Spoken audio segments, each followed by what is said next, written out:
Welcome to Inspired Living with Keri Murphy, the podcast, where as your host each and every week, I am going to inspire you and empower you to share your message and step into that big vision you see for yourself. I'll be bringing you celebrity interviews, influencer insights, and my personal tips from decades as an on-camera talent, TV host, media expert, and entrepreneur, so you can build a brilliant seven-figure brand.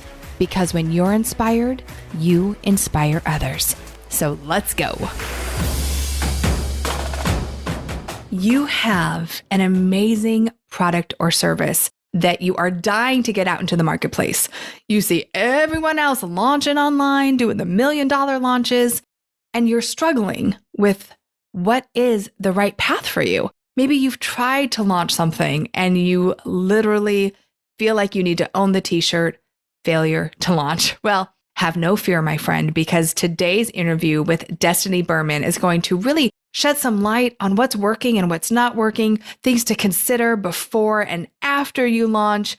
Listen, I love this conversation so much because there are people out there looking for you right now. And as Destinee said, the sooner you launch, the better. We need to get away from the shame of not launching big enough or not doing it right, because entrepreneurship is about failing forward. And as we said, failure simply feedback. And in this interview, again, if you're ready to launch a product, if you want to know what's working right now, Destinee and I have a great conversation around launches. No more failure to launch, my friend. And hey, if you want to see what we're doing at Inspired Living around launches, come join our private Facebook group. It's called Ignite Your IT Factor. We host a masterclass and challenges in there, and you can literally see what we're doing to generate a seven-figure business. And by the way, it's one way. There are lots of ways. You need to find your way, and hopefully you'll get a little clearer on what that is in this amazing Inspired Living episode with Destinee Berman. All right, Destinee, it is so great to have you on the show today. Thanks so much for having me, and I'm thrilled to be here to have this conversation. A conversation we've been needing to have for a hot second. Now, I am all about transparency, and I just have to say what I love about entrepreneurship and motherhood and all the things is that sometimes things get a little messy. And I had actually booked this interview with Destinee a couple weeks ago. And, we started off just chit-chatting, and, she asked me the really hard question of, how are you? How are you? And I was having a really rough morning. As you know, our nanny called in sick. Everyone was in a tizzy around the house. Lauren hadn't started school yet. Landon is crying. And it was one of those days, the days where just the vibration is a little tough. And so when you asked me the question, I'm like, I cannot believe I broke into tears. I'm like, here I am, the host of the podcast with my guest who I'm so excited to interview. And I just lose I lose it. And you were so gracious and so wonderful. You're like, we don't have to do it today. I'm like, thank you. Thank you. Today is a much better day. But I think that's, I wanted to start off with that because how many times, Destinee, do we look at everyone's profile or we look at our friends or we look at our peers and go, oh my God, is it always good? Like, do they ever have a bad day? Yeah. And, it's funny you bring that up because on social media, things can be so highly curated. And even though we moved right into the stage of we're going to be transparent, we're going to show how things are behind the scenes, we still need to choose what to show behind the scenes. So, right. It's just so easy to get caught up in this belief that everything is non-messy and that it's clean and we're in control. And being moms and parents, like that's just not possible. So, right. That's the misnomer. We're actually think we're in control. Exactly. News alert. It's not possible. All right. Well, I'm really excited actually to have you on Inspired Living TV because first of all, I love what you do. You have an incredible background, from Silicon Valley to in the last 6 years, helping generate over $17 million. I mean, hello. So we're talking launches today. We're going to talk about a lot of things, but why I was excited to have you on this show is because I think, again, kind of going back to social, everyone's launching all the time. We launch, you launch, he launch, we launch. And I think when someone's starting out or they have a product or service that they've spent so much time developing and now they're ready to get it out there, like failure to launch is a real thing. It's a real thing. So let's go back, first of all, and tell us a little bit more about your background and why you chose like to help people with launches. I think, what is it? The launch midwife. I love that. I got a little chuckle because you know what? We all need someone to help us birth our dreams. And again, we get so caught up in the launch craze. And I cannot tell you how many people come to me and they're like, I tried it. It didn't work. No one came. You know, failure. And I'm like, no, it's all just part of the growing process. But I'm with a launch expert today. So take us back and then we'll move forward. Well, first I have to say that it's impossible to always be in the know on all things launches because in itself just has so many different elements, right? We're thinking product or program, we're thinking traffic and eyeballs. And then we have a digital landscape that's always evolving. And so, to answer your question with how I even got here is one, I love the birthing, the innovation and the creation process. Two, we see the reach and impact of internet technology and software. Yeah. And, we're just at this time, even though I started this 6 years ago, now we're even at another precipice of, wow, our knowledge, our passion, our creations getting out into the world in this bigger way. So it brings together all these elements that are very exciting. And yet the day-to-day, as you brought up failure, one of the things that I've been working with is there's no failure, only feedback. And that's an NLP teaching, that's not mine. But we also have to live with the day-to-day of how do I continue to get more traffic? How do I continue to message this in a way that is clear? And so it requires us to be deeply committed to our work and deeply committed to this process of marketing. Right. So when people come to you, where are they normally at in their business, in their strategy? Do they have product? Do you help them like come up with what they're going to launch? Like take us through that journey. Yeah. So typically the folks who come to me have expertise, they have experience, they have a business. It could be a one-on-one business. It could be a brick and mortar. So they do have some type of practice and business that they're working with. And what they don't know what or how to do is how to translate that into digital content and how to market it online. Yeah. Because that marketing from a referral, local one-to-one to one-to-many just requires a different mindset and a different skill. Yeah. So a lot of them do have content, but then how do we package it up? Like, how do we put this into an offer stack that makes sense, that increases their profitability? And how does this make sense for their business and their values? Yeah, absolutely. And I think so many of us come to the table with our expertise, but this whole online world is another beast that we have no idea like how to get it out there. So when they come to you, they usually have some content, they have an idea, and then you help them actually like create the stack, put it out there and figure out how to get it in the hands of the people who need it. So what are you seeing right now? What are some trends that you're seeing? I know there's all sorts of launches. We at Inspired Living do a lot of live launches where we do, a masterclass to an offer that has worked really well for us. But I'm curious, like what you see and what's been working. And for someone that has maybe tried launches and they're just really struggling, what's the common denominator that you see? Like what's the main struggle? Well, I would say the thread among all stages of business, whether you've launched before or you're looking to grow your launches, is your audience size. Because if you don't have an audience size to launch to, or you continue to grow your audience size, at some point you will hit that limit or that ceiling. So that's one. The second thing is in terms of launch funnels, I think people overthink it, right? We know that masterclasses work. We know that video series works. We know that having some type of paid offer in the front end works. I think that where people often miss is really understanding, well, what are my goals? Because if you want to create $1 million a year versus $1 million a month, that's going to require different goal. Exactly. Different strategies, different funnels, and different traffic levels. So one is really working backwards from what your goals are. And two, also to really understand what your assets are. I mean, someone who is just launching their first program can get to a 6-figure launch, but that's just a different playbook than someone who's launched a couple of times. And now they need to add paid traffic to their toolkit to grow faster. So I think we often look at what other people are doing and they think, well, now I'm just going to copy them because they've been successful. But you need to understand your stage of business and also what your goals are.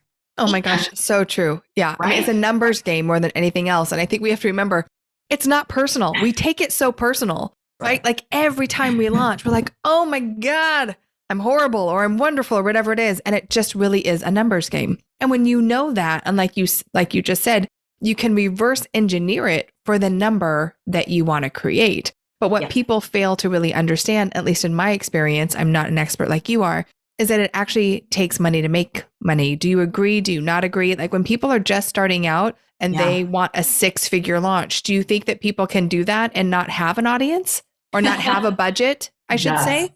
So this one is tricky because it does require investment to make money if we're thinking about this as a business, right? I mean, there's no way you can have a startup and not have investors or some type of funding. So one is going into this with a different mindset. Okay, well, I am starting a business. This is not just a one launch wonder. And so what resources will it take? But the other thing is we also can't buy our way in. And this whole concept of just going after paid traffic to get to that bigger launch, your profitability will decline. Mm-hmm. And so it's a combination of where do I really want to build community? And then how am I playing the paid traffic game against organic community building? So I think that's just something we need to consider. And, there is, we are seeing a saturation in the space. I think last year there was overconsumption of online courses when everyone had to stay put. And then now people are feeling overly consumed and very full. And so now it's about, are we tapping into new markets or are we doing better with our existing buyers? Like what else can we facilitate to encourage more price points and a mutual exchange? And so I think it's forcing entrepreneurs who've been in this space for a while to rethink how they're going to do their business. Time to get innovative, people. Yeah. Right. Because I will tell you, what's so funny is that, for the last decade, I've taught people how to be on camera and how to grow their business and grow their audience and their visibility. And it was like 2020 was the year everyone decided, okay, now I'll do it. and I get it. I totally understand why, because they're forced to. They're home. Everything's virtual. And we saw a huge saturation, right, of people showing up online, offering things online.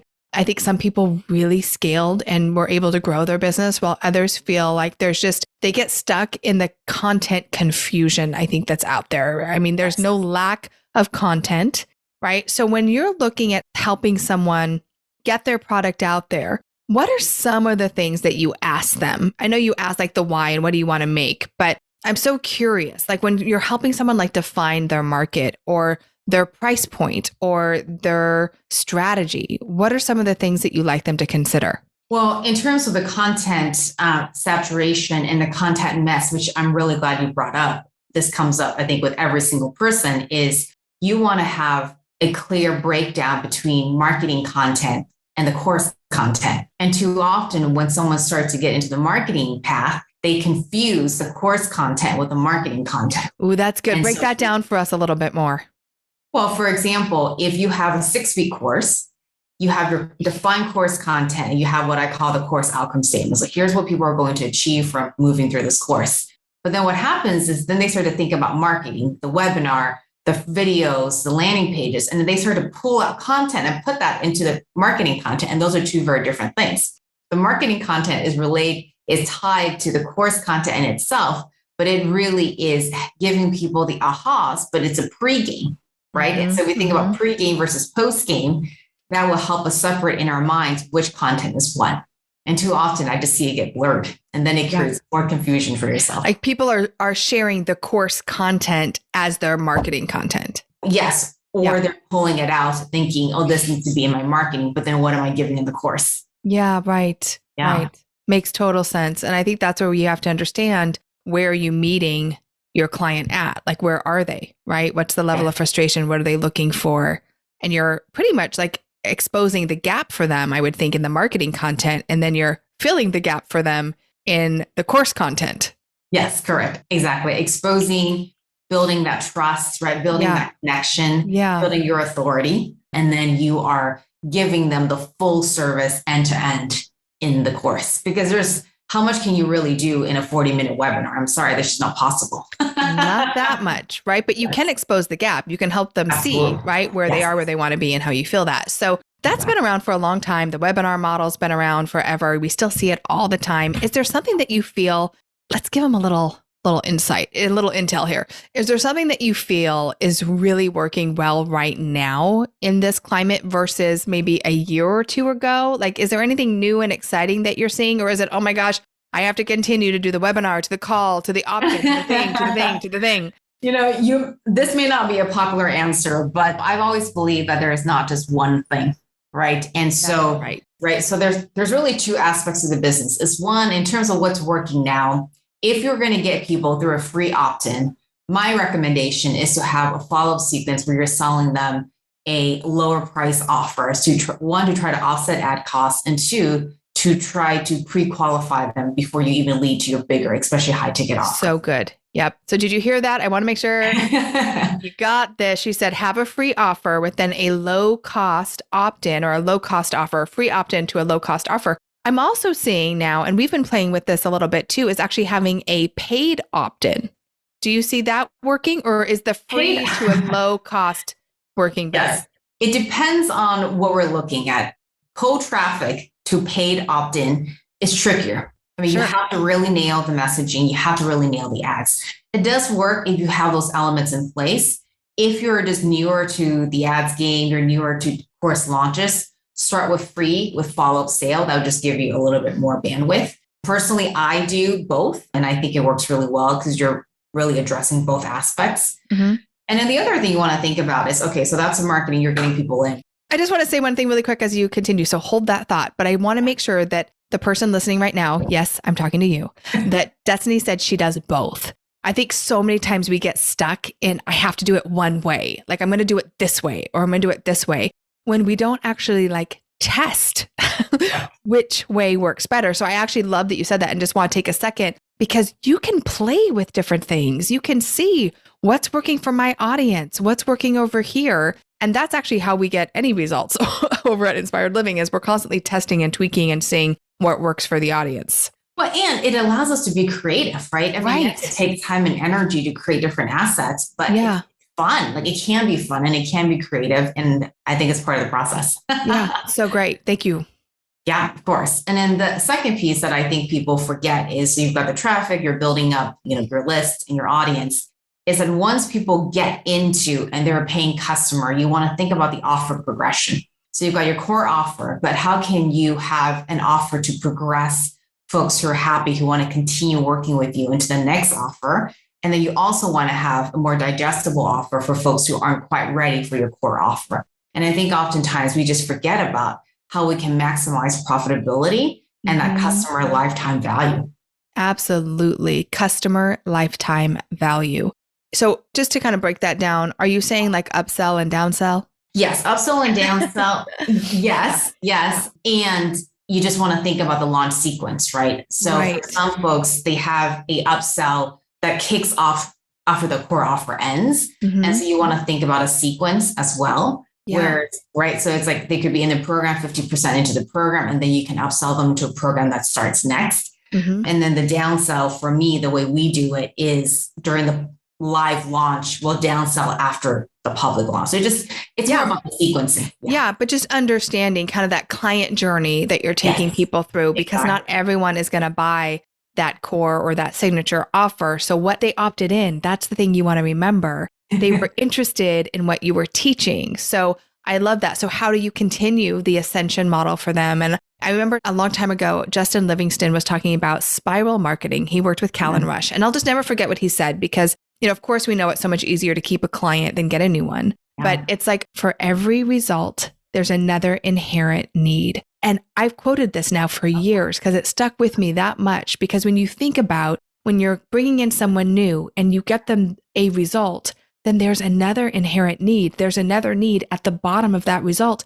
How do you serve that need? Go deeper. How do you serve that need? And I will tell you, it changed our model completely. Instead of being surface of trying to catch, as I say, stop trying to catch the ocean, right? That you actually brought people through. And we have clients with us for 5 years or more, So I love that. I think it's important for the entrepreneur to hear right now, someone who wants to launch, because you look at your numbers and you look at your conversion and you say, oh, I didn't do very well. But how are you serving those people who said yes? And how are you serving those people who said not yet? Right? Yes. What else? What else is available? That's right. And you want to give them a reason to continue and to stick around, right? And I think we just forget, oh, they've already invested in us. Like, why would they keep moving along? Yeah. And I love that. I'm so happy you share that, because now that's it really stuck with, obviously it stuck with me. And this was years ago I heard it, but I was like, ooh, for every result, there's another inherent need. And I will tell you, we'll have team meetings around what's the next inherent need. Like, we get them amazing and confident on camera. What's next? What's next? What's next? You know, so we drill deeper instead of going wider, which I think is important right now too, because, and I'm so curious what you think about this when it comes to marketing and launches. I mean, we know it's quoted to be like a $350 billion business in the next couple of years, just online learning.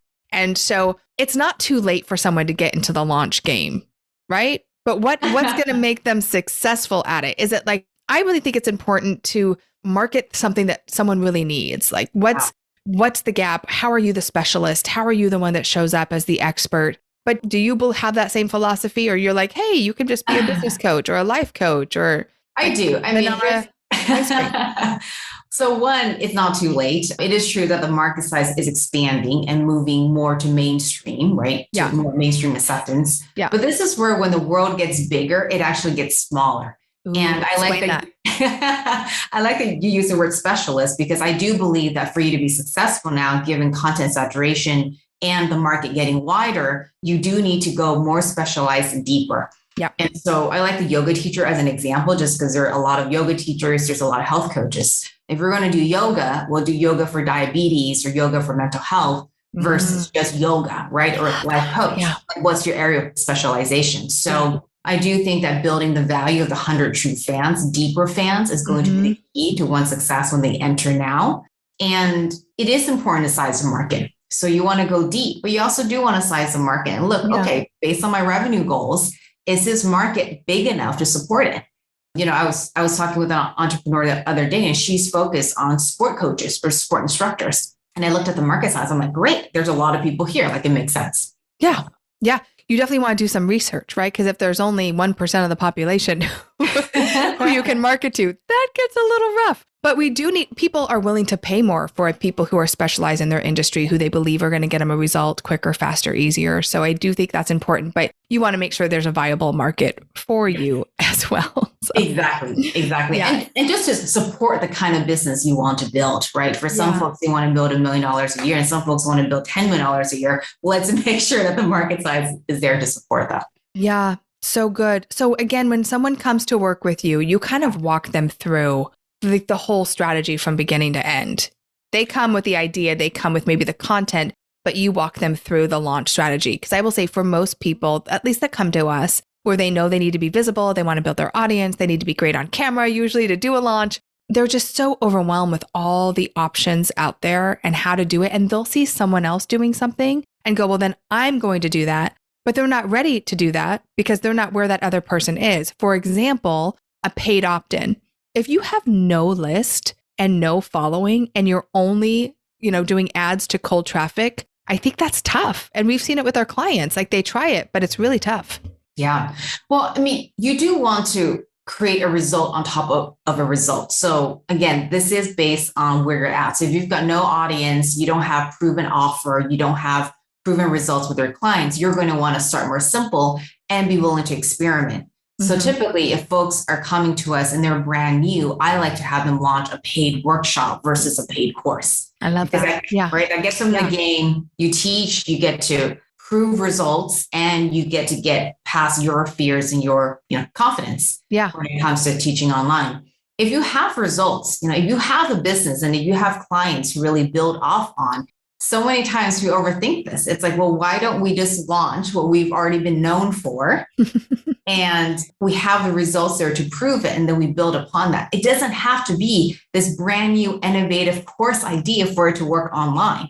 Right. And so that's the other thing we want to consider. And then your strategy is inherently informed by what audience size you have, what you've been doing. If you've been blogging for 5 years and you haven't monetized, well, your strategy is going to be different from someone who is just starting out. Right. And so this is where you want to build a result on top of each result. And I recommend launching sooner than later, because you won't know and you won't get the feedback until you launch.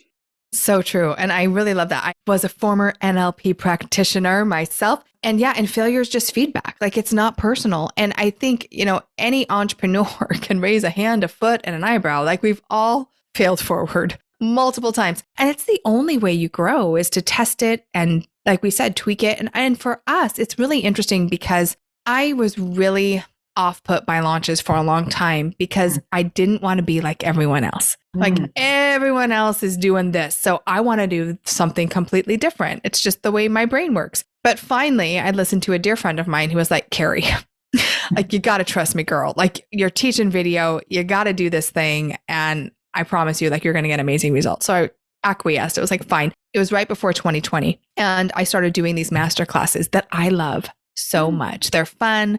They're fun for the team. They're a lot of work, not going to lie. But I think what it has taught me about launches is that the more you do them, the better they get. And I know so many people that look at, maybe people that have like a 7-figure business or they do $1 million a launch and they think, oh, they did their first one and it was $1 million in their bank account, easy as pie. And I'm like, you know what? You can absolutely work up to that.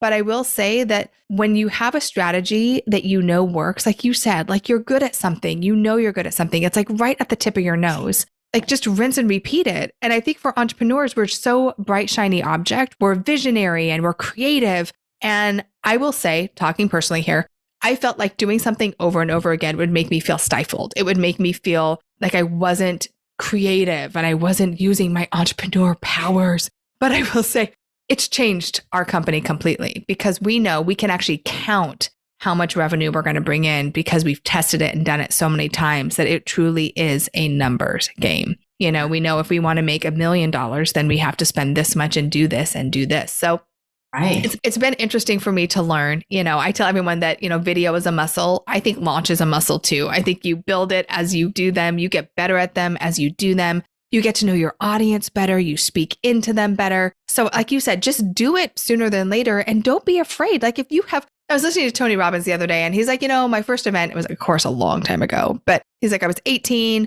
I booked a whole conference center, like huge place. And I had 7 people show up, and look at him now, it all starts with 7 people. It starts with one person. And I think that's something that you have to remember because we all look at these big numbers and we feel like such failures when we don't have them. And you can't get to the big numbers if you don't start with the small one. That's where you start, right? Exactly. If you can have one person, that person can turn into 5 and 10 and 50. I mean, I've had clients where their first launch at 35 people, which doesn't seem overwhelming, but we built out whole online schools and whatnot.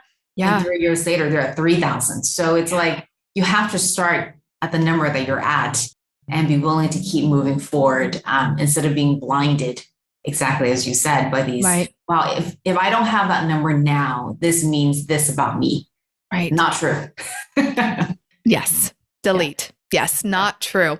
So let's talk about what do you do right now to grow your business? I mean, obviously in 6 years, you've grown a very successful business. What were some of the things? So you left Silicon Valley and was like, I'm just going to start because you were working with Microsoft and all of these other big companies. Take us back. What were you doing for them? And what was the transition for you? Where was the opportunity that you're like, I'm going to get into this? Yeah. Because I know there's a lot of people that might be in a similar space where they feel like they're kind of ready to take that jump. Yeah. And how did you make that?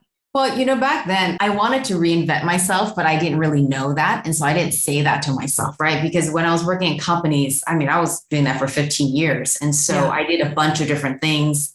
2007, when Facebook was just defining social media, I was running campaigns for Sephora Beauty Insider before that even rolled out in stores. Wow. We were creating viral campaigns and testing. And so I've been in the media space for a long time. And you've been in the launch space in a different way, right? Exactly. That's correct. Yeah. Launching more like B2B campaigns and marketing automation. The company I was at created and coined the term modern marketing before we sold to Oracle. Wow. And so, that's been in my world. I've always appreciated it, but I wanted to reinvent myself. And I could feel that within my blood, I was really meant to be an entrepreneur without knowing what my path was. And so, did you always feel that way? I did. And I was trying all these side gigs and hustles. Like I started like an online eyelash company, like an like a probiotic company. And so I was trying, but just the level of responsibility I had at work, I just wasn't able to do both. Yeah. And finally, I said to my husband, I said, I think I'm going to have to do something. Otherwise, I'm just never going to leave, especially when you've got more and more, at stake. And he was supportive. He said, well, just take 6 months off. You can always come back, get a bigger job. Not a huge deal. It was reassuring. Nice. Yes. It was very reassuring. And so I also saw, like 6.5 years ago, I saw how big the online e-learning industry was starting to continue to grow and to expand. And so I just started experimenting. I reached out to folks and I asked them if they were interested in courses. I walked through my background. I targeted certain folks and I just went for it. I grew a 6-figure business in about 8 months. And then we just kept going from there. And so, we don't always need to know every single step along the way, but we can trust that prompting and that feeling. And then we learn and we take those steps. That's right. I often say, just take the next right step. And when I mean right, like that intuitive, this is the next step. I know it's the next step for me. And I will tell you that some of those steps are really scary, but when you trust them, I always feel like everything that you need shows up for you. Right? But you have to take the step. The yellow brick road can't meet you if you're not walking. You gotta go. You gotta it's true. It's true. Yeah. And it's being an entrepreneur. Some days you want to quit. Some days you want to. Some days you just want to cry. Yes. And some days you want to just fire all of your team. Like, this isn't working. Like we have all those things, but then I look at my path and I look at the previous path, and this is my path. And so there's nothing else one can do except to be on this path. And how grateful I am that we have the opportunity to choose our own path, that we live in a place where we can say tomorrow, I want to start my own business. I want, create a 6-figure business in, did you say 8 months?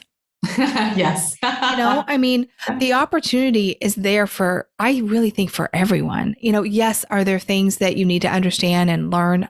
For sure. In fact, this being my 3rd business, I can't even imagine not having a coach or a mentor in my life that is guiding me to what I want next. If there's one thing I've learned, it's like what will get you to a certain place, but where you want to go, you have to go and align yourself with people that have been there before you. And I so appreciate what you've shared today. I really wanted this to be super valuable for my listeners and my viewers, because I think when it comes to launches, we all hear about it, we see them, and yet there's this, I'm a failure if, right? I'm a failure if I don't make this much. I'm a failure if I don't have this many people. I'm a failure if my ads don't work.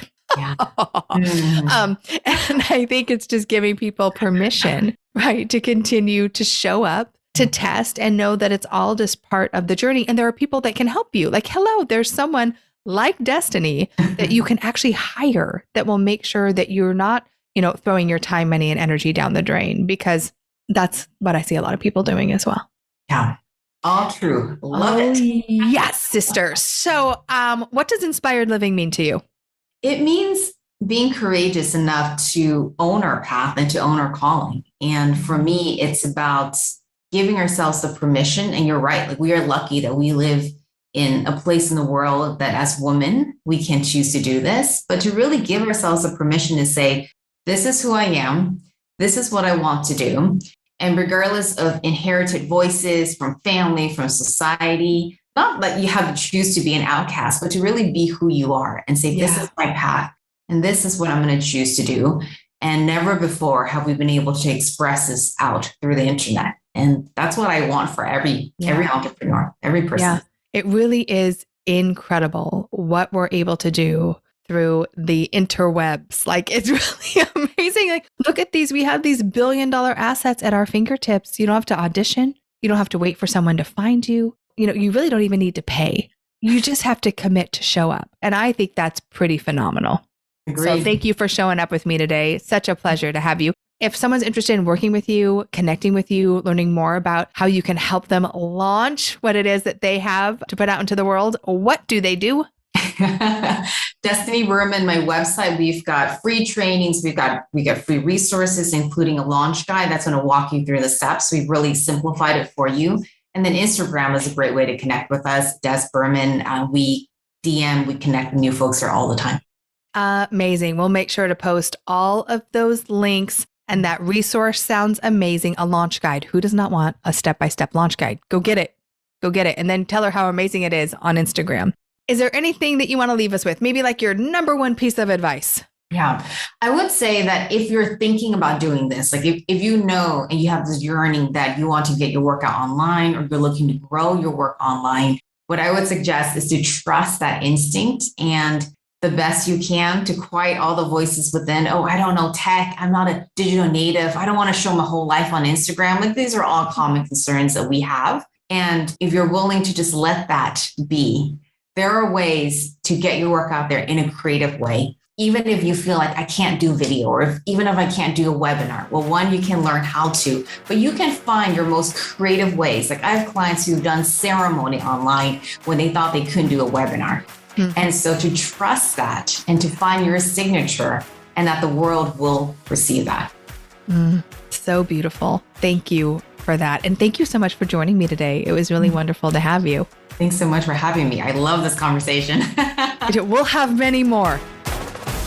You've just heard another uplifting episode of Inspired Living with Keri Murphy, the podcast. I hope you loved it.